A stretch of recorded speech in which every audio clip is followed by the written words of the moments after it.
Okay, hey there guys. Just got here with Jesse here at the Trek Bike Store tonight, and we've got his bike up in the stand. We're going to look at a few sort of really basic, essential mechanical things to keep your eye on though, if you're a new rider or not. Things that just keep the bike working safely for your rides, okay? For totally new riders, one thing we see a lot here is people don't really have any idea about tire pressure.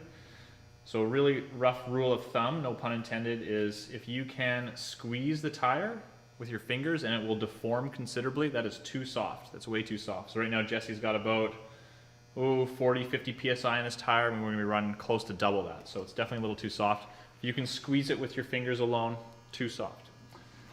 Okay?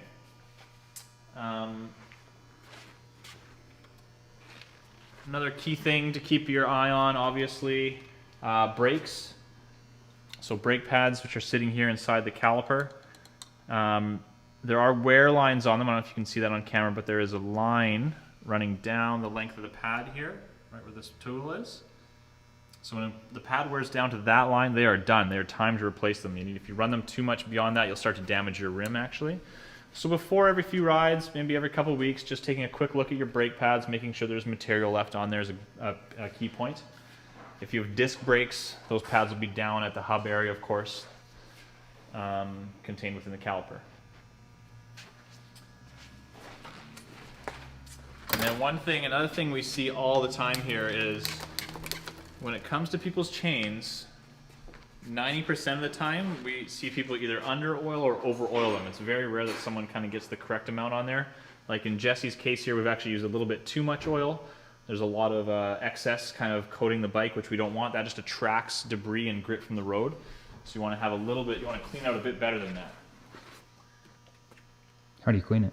Well, we'll show you a quick, basically for everyone taking care of their own bikes, when you're done a bigger ride, or especially after a wet ride or rainy ride, you want to have your oil. Now, the best time to put oil on is after a ride. So what you want to do, you finished your ride, you've got home, get the bike in the garage or wherever it lives, get your oil bottle, start moving the chain backwards, and start putting some oil on that chain. Drip, drip, drip, drip. Does not need a lot. Okay, so if I was just topping this chain up, that's about all I would use, just that few seconds. I'm going to keep the chain moving just for a minute, just to work oil in between the plates. Okay, so now I'm going to go away. I'm going to walk away for a minute, take my kit off, whatever, throw my shoes in the house. After that oil has sat on the chain for a minute and really worked its way in between the plates of the links, then I'll come back to it with a rag, and we're going to take off as much as we can. So the thing that Jesse's done here, he's done a good job of oiling his chain, but he's not taken the lubricant off when he's done with it. So that's why we're starting to collect a lot of debris here and get really dirty. So now what I'm going to do is take a rag. Same thing, I want the chain to be moving backwards. I can do this by just leaning the bike up against something. Of course, you don't need a stand. We're just going to wrap the chain with a rag and try and take off as much of that oil as we can now. If you see just a thick blotch of oil, it's still too much. You want to keep going until it starts to appear a little more faintly on the rag. Still, we got lots on there. Yeah, sorry. How dare you, Jesse? How dare you? So we're still pretty dark.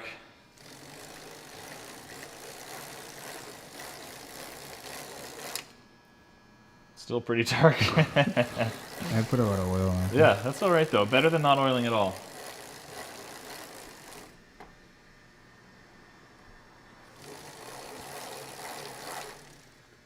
Okay, now we're getting there.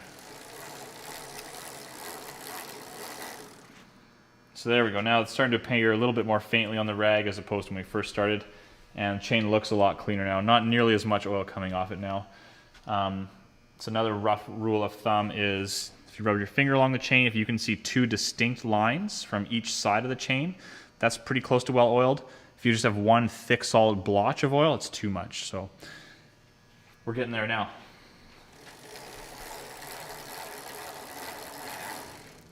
Okay, we're happy with that now. That's a better amount of oil on there.